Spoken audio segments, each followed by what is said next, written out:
Welcome. Today we're going to talk about the converse of the Pythagorean theorem.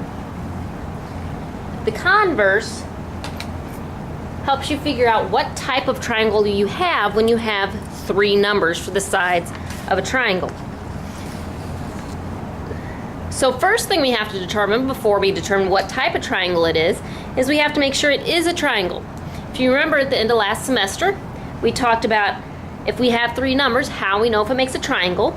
If you take your two smallest and add it together, it has to be larger than your largest side. Otherwise, it does not make a triangle. Now, here are different ways that we can find out what type of triangle it is. Notice it still looks similar to the Pythagorean theorem, but what we're going to do is either figure out if the answers are equal, less than, or greater than, because you will be given three different measures. C is always going to be the largest number because your hypotenuse is always the longest side. So you're going to square that, and you're going to find out if the answer of your a squared plus b squared, if it equals your c squared, if your c squared is less than that, or if your c squared is greater than that. And according to that answer, it will tell you what type of triangle you have. So here's our first one. Notice we have a different looking side measure. We have 2 square root of 41. So what you're going to have to do is find out what the decimal is for 2 square root of 41. So you can type in 41 in your calculator and square root it, and then multiply that by 2, which gives us a decimal of approximately 12.8.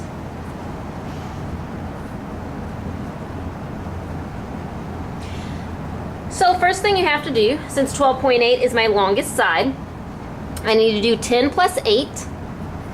10 plus 8 is 18, and that is greater than 12.8. So yes, I do know it's a triangle. That is the first thing you have to check all the time.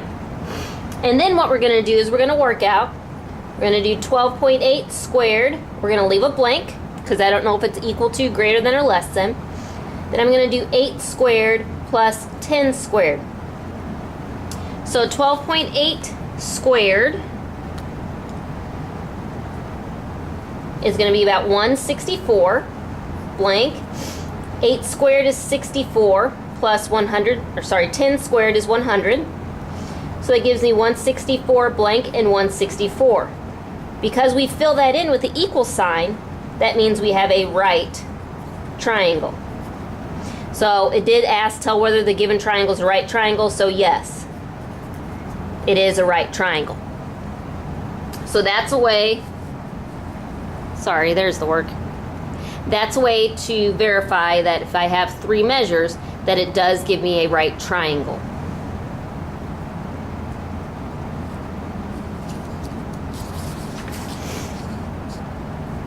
Okay, next example. Can segments with length 11.2, 6.5, and 7.1 form a triangle? And if so, would the triangle be acute, right, or obtuse? So again, the first thing we have to do, our largest measurement is 11.2, so I have to add the smallest one, 6.5 plus 7.1, which gives me 13.6. That is greater than 11.2, so it is a triangle. So that's our first answer. So since I can verify, yes, it is a triangle, I need to see what type of triangle. Please notice the order that I put it. This inequality is opposite of trying to figure out what type of triangle it is. So to figure out what type of triangle it is, I have to put that C first. So I'm going to do 11.2 squared, leave a blank, 6.5 squared, plus 7.1 squared. So I square 11.2 and get 125.44. Square 6.5 and get 42.25. And square 7.1 and get 50.41. So now I need to add the 42.25 and the 50.41. And I get 92.66.